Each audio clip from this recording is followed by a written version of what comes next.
నమస్కారం. నిన్నంతా ఒకటే డిస్కషన్. సింగర్ ప్రవస్తి, పాడతా తీయగా జడ్జెస్, జ్ఞాపిక ప్రొడక్షన్స్, ఈటీవీ సంస్థ, పాడతా తీయగా రకరకాల ఛానల్స్లో రకరకాల వార్తలు ప్రసరించారు. అండ్ ఆ అమ్మాయి చాలా యూట్యూబ్ ఛానల్స్కి ఇంటర్వ్యూ ఇచ్చింది, ఎక్స్పోజ్ చేసే ప్రయత్నం చేసింది. బేసిక్గా అంటే ఇవన్నీ ఛానల్స్ వాడిన భాష అండ్ తను ఎక్స్పోజ్ చేద్దాం అనుకున్నాను అని చెప్పింది కాబట్టి ఆ మాట వాడాల్సి వస్తుంది. అండ్ ఆల్సో డైరెక్ట్గా సునీత అని మాట్లాడింది కాబట్టి నేను ఈ వీడియో చేస్తున్నానండి. ఫస్ట్ ఆఫ్ ఆల్ ప్రవస్తి, చిన్నప్పటి నుంచి నిన్ను బాలుగారు, జానక్ గారు, చిత్రమ్మ అందరూ ఒళ్ళో కూర్చోబెట్టుకున్నట్టే నేను కూడా నిన్ను ఒళ్ళో కూర్చోబెట్టుకుని ముద్దు చేశానమ్మా. ఇప్పుడు నీకు 19 ఏళ్ళు కదా, అలాగే ఒళ్ళో కూర్చోబెట్టుకుని ముద్దు చేస్తే బాగుండదు కదా. చిన్నప్పుడు చాలా బాగా పాడావు అనే దానికంటే చాలా ముద్దుగా పాడావు అనేవారు. నీకు గుర్తుందో లేదో?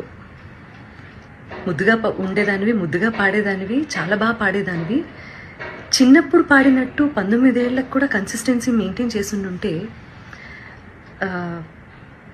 సంతోషించే వాళ్ళల్లో మొట్టమొదటి వ్యక్తి నేనే అవుతాను. ఎందుకంటే మా ప్రవస్తి, మా శ్రీలలిత, మా ప్రణతి, మా గాయత్రి అని మేమే ఎక్కువ చెప్పుకొని మురిసిపోయే పిచ్చివాళ్ళం మేము. ఎందుకంటే ఎవరు బాగా పాడితే ఆ పాటలో కరిగిపోయి కన్నీళ్ల పర్యంతం అయిపోయి ఏడ్చేసిన సందర్భాలు, ఏడ్చేసిన ఎపిసోడ్స్ చాలా ఉన్నాయి. అవి నువ్వు చూడలేదేమో, అవి మిస్ అయ్యావు అనుకుంటా. అలాంటి ప్రవస్తి ఈరోజు ఇంత పెద్దదైపోయి రోడ్ మీదకి వెళ్ళి ఇంతమందితో మాట్లాడి తన బాధలు వెళ్ళగక్కుని మమ్మల్ని మా గురించి చర్చించే స్థాయికి ఎదిగింది అంటే నాకు కొంచెం అసంతృప్తిగా కూడా ఉంది. But that doesn't matter for you, because నువ్వు చెప్పాలనుకున్నది చెప్పావు బయటికి వెళ్ళి. ప్రవస్తి, నీకు విషయం చెప్పాలమ్మా. నీకు పాడతా తీయగా కాంపిటీషన్ మాత్రమే కాదు, డిఫరెంట్ ఛానల్స్లో కూడా కాంపిటీషన్లో నువ్వు పార్టిసిపేట్ చేసావు కదా. నీకు ప్రాసెస్ తెలీదమ్మా? సింగర్ సెలెక్షన్ అంటే సింగర్స్ పంపించేటటువంటి సాంగ్ సెలెక్షన్లో రైట్స్ అనేవి కూడా ప్రతి ఛానల్కి కొన్ని సాంగ్స్కి రైట్స్ ఉంటాయి. వాటిల్లోంచి కూడా సెలెక్ట్ చేయాలి అన్న ప్రాసెస్ నీకు తెలుసో లేదో నాకు తెలియదు, కానీ ఆడియన్స్ అందరికీ మాత్రం చెప్తే అన్ని విషయాలు చెప్పు. ప్రాసెస్ గురించి చెప్పు. ఆ ప్రాసెస్లో ఉన్నటువంటి రెస్ట్రిక్షన్స్, ఛానల్కి ఉన్నటువంటి రెస్ట్రిక్షన్స్, ఇవన్నీ కూడా మాట్లాడమ్మా. అప్పుడు నేను నిజంగా సంతోషిస్తాను. సో ఛానల్కి అండి కపుల్ ఆఫ్ రెస్ట్రిక్షన్స్ ఉంటాయి. మ్యూజిక్ని డిప్లాయ్ చేయడానికి, అంటే మ్యూజిక్ని వాడుకోవడానికి అన్ని పాటలకి రెస్ట్రిక్షన్, అన్ని పాటలకి లీనియన్స్ ఉండదు. కాబట్టి ఏంటంటే వీళ్ళు ఇచ్చే పార్టిసిపెంట్స్ ఇచ్చే సాంగ్ లిస్ట్లో వేటికైతే రైట్స్ ఉంటాయో అవి మాత్రమే కాంపిటీషన్లో పాడాల్సి ఉంటుంది. అవి నచ్చ చెప్తాం కూడా ప్రతిసారి. నచ్చ చెప్తా అంటే నేను కాదండి, మేనేజ్మెంట్. తర్వాత ఎన్నిసార్లు రిపీట్ అయింది అంతకుముందు కాంపిటీషన్లో ఆ పాట అనేది కూడా చూస్తారండి యాజమాన్యం. ఇదంతా కూడా మీకు తర్వాత జ్ఞాపిక వాళ్ళు ఎక్స్ప్లెయిన్ చేస్తారు, ఈ ప్రాసెస్ ఎలా సాగుతుంది అనేది. సో నేను ఏ పాట ఇచ్చినా వాళ్ళు వద్దంటున్నారు, నేను ఏ పాట ఇచ్చినా వాళ్ళు వద్దంటున్నారు అని మాత్రమే ఎక్కువసార్లు ప్రొజెక్ట్ చేసింది తను. రీజన్ ఇది అని మీకు తెలియదు కదా, అందుకని చెప్తున్నాను. సో నేను కొరకొరా చూశాను అని చెప్పి అంటున్నావు కదా నాన్న. సో నేను కొరకరా నిన్ను ఎందుకు చూస్తానో, ఎందుకు చూడాల్సిన అవసరం ఏమిటో నాకు అర్థం కాలేదు. అక్కడ ఉన్నటువంటి నేను, కీరవాణి గారు, చంద్రబోస్ గారు నిన్నే ఎందుకు టార్గెట్ చేశామనే విషయం నాకు ఇప్పటికీ ఆలోచించడానికి కూడా నాకు అసలు కనీసం ఆ థాట్ కూడా రావటం లేదు. బేసిక్గా నేను నిన్ను కొరకొరా ఎందుకు చూసానో మరి నాకు అర్థం కాలేదు. నువ్వు మర్చిపోయావు అనుకుంటా. నేను నీకు కొన్ని విషయాలు గుర్తు చేస్తాను. ఏంటంటే అమ్మా, క్లాసికల్ రౌండ్లోనే అనుకుంటా నీ దగ్గరకు వచ్చి మరి నువ్వు కొంచెం అప్సెట్గా ఉంటే, ప్రతిదానికి నువ్వు అప్సెట్ అయిపోతావు, ప్రతిదానికి ఇరిటేట్ అయిపోతావు. నీ వాయిస్ అలాంటిది.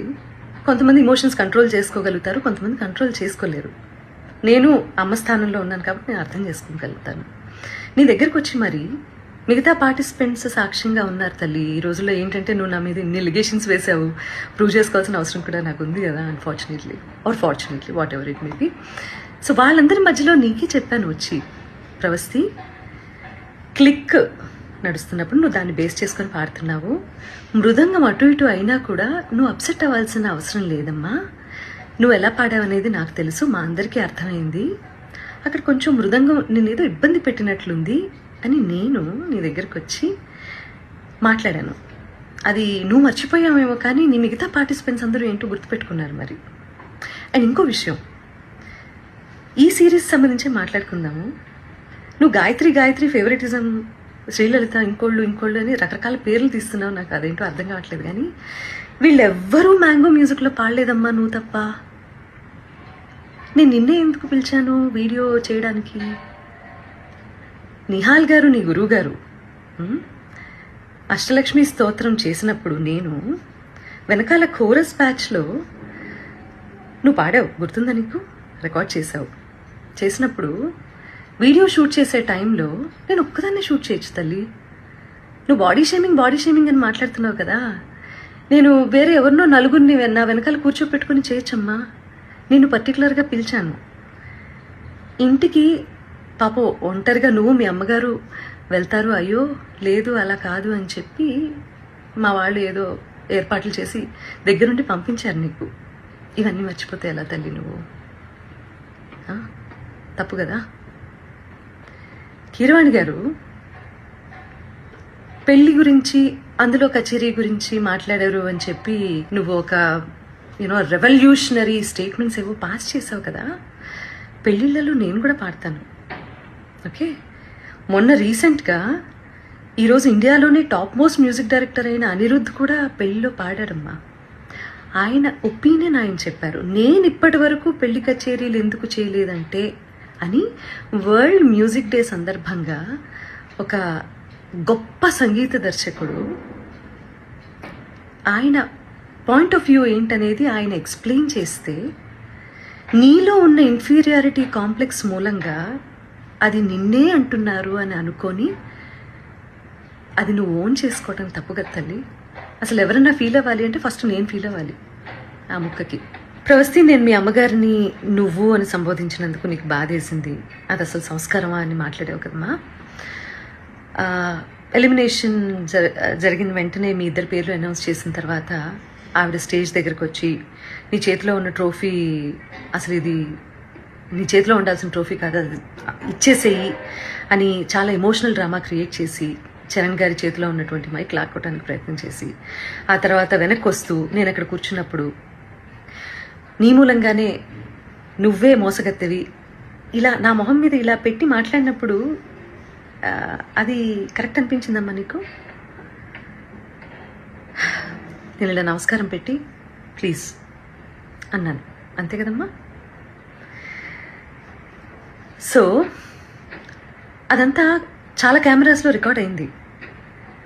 ప్రవస్తి చెప్పేవన్నీ తప్పులు అని ఆ రికార్డింగ్ బయట పెట్టే అవకాశం ఛానల్కి లేకపోలేదు. కానీ ఆవేశంలో ఉన్నారు మీ అమ్మగారు, నువ్వు చాలా ఎమోషనల్గా ఉన్నారు, ఒక ఓటమిని అంగీకరించలేకపోతున్నారు.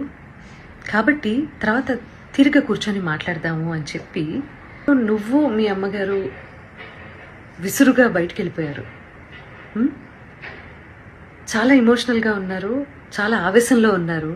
మాకు కనీసం మాట్లాడే అవకాశం కూడా ఇవ్వలేదు. చంద్రబోస్ గారు ముందుగా వెళ్ళిపోయారు, ఆయనకి టైం లేదని. కీరవాణి గారు నేను చూడలేనని వెళ్ళిపోయారు. సునీత గారు నా ఎలిమినేషన్ చూడడం కోసమే కూర్చున్నారు. చాలా తప్పు మాట్లాడావమ్మా, చాలా చాలా తప్పు మాట్లాడావు. ఎవరు ఎలిమినేట్ అయితేనో, ఎవరన్నా ఒకళ్ళు జీవితంలో ఓడిపోతేనో సంతోషించేంత నీచమైన క్యారెక్టర్ నాది కాదు. ఈ మాట నీ మూలంగా ఇవాళ చెప్పుకోవాల్సి వస్తుంది. నేను చాలా బాధలు పడ్డాను, నేను కష్టాలు పడ్డాను జీవితంలో. నాకంటే లోయెస్ట్ పాయింట్ అనుభవించిన వాళ్ళు నా తోటి కళాకారుల్లో ఎవరూ లేరని నేను ఈరోజు చెప్తాను. అలాంటి నేను ఒకళ్ళ ఓటమి, నేను ఒకళ్ళు ఏడుస్తుంటే చూసి సంతోషించే రకాన్ని కాదు. ఏడుపు విలువ నాకు తప్ప ఎవరికి తెలియదని నేను ఫీల్ అవుతూ ఉంటాను. నాకే బాగా తెలుసమ్మా ఏడుపు అంటే ఏంటో, ఓటమంటే ఏంటో, జీవితం అంటే ఏంటో. ఇవన్నీ మీ అందరికంటే ఎక్కువ నాకే తెలుసు, ఓకే?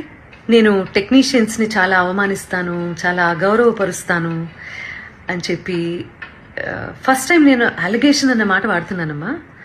సో అది కూడా నువ్వు మాట్లాడటం జరిగింది. ఏ టెక్నీషియన్ని ఒక్క వీడియో బయట తీసుకొని దయచేసి రిలీజ్ చేయను, ఓకే?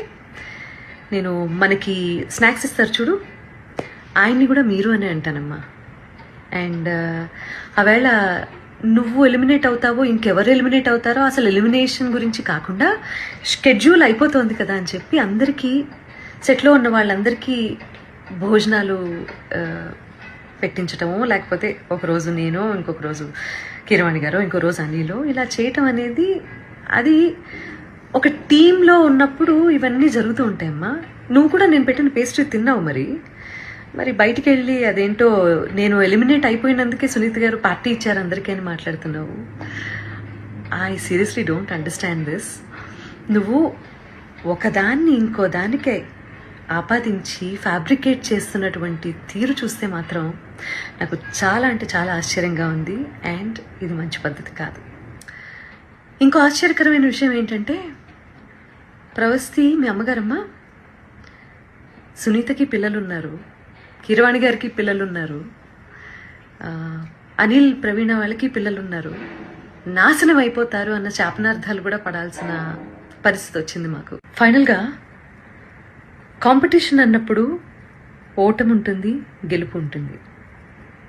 ఫస్ట్ ప్లేస్లో ఒకళ్ళే ఉంటారు, సెకండ్ ప్లేస్ ఉంటుంది, థర్డ్ ప్లేస్ ఉంటుంది. అలా అని చెప్పి ఈరోజు ఎలిమినేషన్లో నేను ఓడిపోయాను, లైఫ్లోనే నేను ఓడిపోయాను, నా జీవితం లేదు అని చాలా ఎక్కువగా ఊహించేసుకొని ఓటమిని హుందాగా తీసుకోలేకపోతే లైఫ్లో ఏవి నేర్చుకోవటానికి బ్రెయిన్ ఆ రకంగా పనిచేయదు. సీనియర్స్ అంటే రెస్పెక్ట్ ఉండాలి. అలాంటి రెస్పెక్ట్తోనే మేము ఇన్నాళ్ళు వాళ్ళు ఒక మాట అన్నా కూడా, మా పాటలు పాడించి తీసేసినా కూడా ఇలా ఛానల్స్కి వచ్చి ఎవరూ ఇంటర్వ్యూలు ఇవ్వలేదు. అది మేము మా గురువుల దగ్గర నుంచి మేము నేర్చుకున్నటువంటి విద్య. కాబట్టి ఈ జనరేషన్ అందరూ కూడా దయచేసి చాలా ఓవర్గా రియాక్ట్ అవ్వడం, ఓవర్గా సెన్సిటైజ్ చేసి టాపిక్ని అసలు ఎక్కడ ఇంప్రూవ్ అవ్వాలన్న విషయాన్ని మర్చిపోయి ఇలా బిహేవ్ చేయటం అనేది కరెక్ట్ కాదని చెప్తూ, పేరెంట్స్ కూడా పిల్లల్ని మంచి మార్గంలో, నాన్న నీకు తెలిసింది తక్కువే, తెలుసుకోవాల్సింది ఇంకా చాలా ఉంది అని చెప్పి వాళ్ళని ఎంకరేజ్ చేసే దిశగా మీరు కూడా వాళ్ళతో ఉంటారు అని చెప్పి ఆశిస్తూ, ఎందుకంటే తల్లి తండ్రి తర్వాత గురువు, ఆ గురువు స్థానంలో మా ముగ్గురిని చూసే మీరు కాంపిటీషన్కి వచ్చారు. గెలిచినప్పుడు వచ్చి కాళ్ళకి దండం పెట్టారు, ఓడిపోయినప్పుడు ఇలా బయటికి వెళ్ళి మా గురించి మీకేది నచ్చితే అది మాట్లాడుతున్నారు. ఇది మంచి పద్ధతి కాదు. ఇది ఒక జనరేషన్ డేంజర్లో పడేసేటటువంటి ఒక సిచ్యువేషన్. కాబట్టి ఆచితూచి మాట్లాడండి, ఆచితూచి నిర్ణయం తీసుకోండి. ఒకవేళ మేము ఆల్రెడీ సాధించేశాము లైఫ్లో అని అనుకున్నప్పుడు దయచేసి కాంపిటీషన్కి రాకండి. కాంపిటీషన్కి వస్తే మీరు మంచి మార్కులు తీసుకోవాల్సి వస్తుంది, సలహాలు సూచనలు తీసుకోవాల్సి వస్తుంది. కాబట్టి ఆచితూచి నిర్ణయం తీసుకోండి.